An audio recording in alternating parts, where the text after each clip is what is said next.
or the knife out of the hand or shoot to wound. It just can't happen. It's one of those Hollywood myths that Hollywood likes to perpetrate, looks good on film, doesn't work in the real world. Even if we aim for center mass, we tend not to be as accurate as we might on the range, because the dynamics of an encounter and the dynamics by which people move in real world deadly force encounters are such that center mass is a constantly changing target. So it's the best place an officer can aim for. The best chance that they can hit someone is if they aim center mass. But even then, it's not guaranteed. But it's a lot better than trying to aim for a hand or an arm. I was investigating a shooting in which an officer fired 4 rounds. The officer, like just about every other officer in North America, can fire using their semi-automatic handgun in 1/4 second per round. So by time I say 1,000 N, this officer's fired 4 rounds. Now in that time span, the subject who had just begun to step forward toward the officer and was shot and then fell through the plane of gunfire in this fashion was shot from the front and side and then the back and side. Now certainly it looked like the officer shot him in the back, and it was very true. The shots did go into the back. But in the time span it took the officer to fire and for the subject to fall through the plane of fire, there was nothing that the officer could have done to have stopped shooting the subject in the back in that 3/4 second. So the officer was still shooting to save his life, but the subject was moving and falling. People tend to think that a video is an accurate reporter of any particular incident. But I would like you to look at the number of cameras that are necessary for referees to look at during any football game. The more cameras they have and the more angles they can see things from, the better their judgment is about whether or not the action that they're judging is portrayed accurately and completely. So we know that one video camera from a particular perspective is very limiting in its ability to see anything. Even, for instance, there's a camera that officers are wearing that sits just in front of the officer's ear. And this is reportedly has the view of the officer. It does not. If you close your left eye, for instance, you will see what your right eye sees. And your right eye sees a different field of view than your left eye. And your body links both of those. Now imagine you're a camera far behind your right eye. What is that seeing?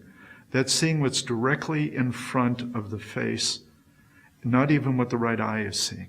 It certainly doesn't show the field of view on the left. No camera records things as an officer's eye and brain is recording it that's really embedded in the situation. Just as a quarterback is seeing the different field of view than the viewer is sitting at home watching the camera capture the action on the football field. An officer-involved shooting is a tragedy. It's always a tragedy. It's a tragedy for the deceased. It's a tragedy for the families, friends, loved ones of the deceased. It's a tragedy for the officer. Officers don't want to have to shoot people. They don't want to have to kill them. They will do so if needed. That's part of the job requirements. But it's a tragedy for them too, because they could face prison, ruin, they could lose their job. Certainly a civil suit is not unusual in officer-involved shooting cases. It's tough for an officer. It's tough for them to take someone's life. More importantly, they will likely shoot to save their life. And it's usually surprising, if not really traumatic for an officer, to come face to face with their own death. Most of us never do that. The stress of these events can happen within a 3 to 5 second period, which is the time of the actual event itself. But any officer involved in this will tell you that by far the most stressful part of the event is everything that happened afterwards. And that's why it's really important that we do a lot of research and be very careful that our investigations of these events provide a fair, neutral, objective, and fact-finding investigation that will educate everybody, the public, the agency and the officers about what really happened so that we can have a successful outcome. Several years ago, the Oregon legislature created Senate Bill 111, and that provided a general structure that allowed each of the counties to then create plans within that structure for the processing of officer-involved shootings. Lane County was among the first in the state to put together a protocol consistent with Senate Bill 111 for processing of officer-involved shootings, and also the required public outreach that should happen on an annual basis. Our protocol created an IDFIT team, and that stands for Interagency Deadly Force Investigations Team. And that's a multi-agency team where the police agencies each contribute a member or two members, typically, to participate in the investigation, with the lead on the team either being the county sheriff or the state police, depending on whether one or the other is involved in the shooting. The idea is to have the principal agency or the lead agency be not involved in the shooting, so the public understands that there is an impartial investigation taking place. The protocols have allowed for a systematic review. That's the whole idea, is to have a process that's followed in every case, and one which the public can have some faith is being conducted in an impartial and systematic manner.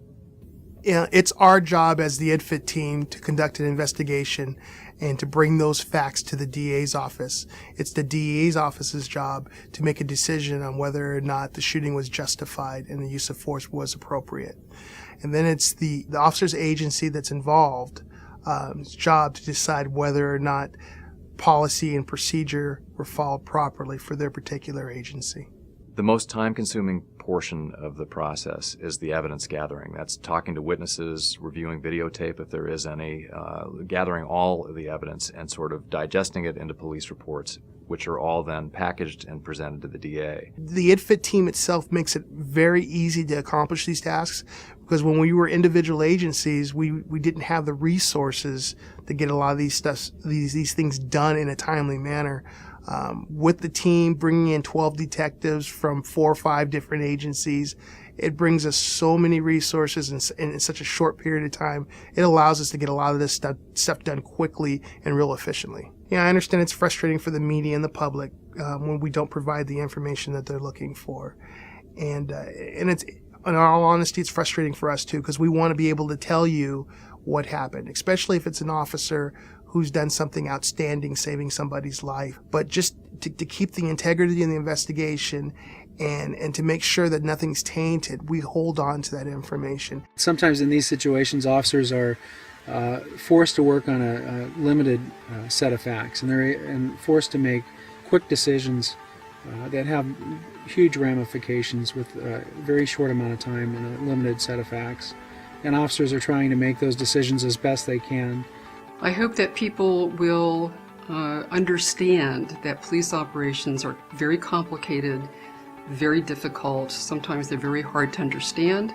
Obviously, when a member of the community is hurt, it's understandable that people become emotional about that.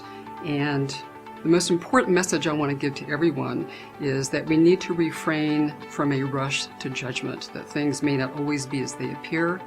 And we want people to give the officers, these are public servants, good men and women doing a very difficult job, and the least that we can do is provide them the benefit of the doubt while the investigations are going on.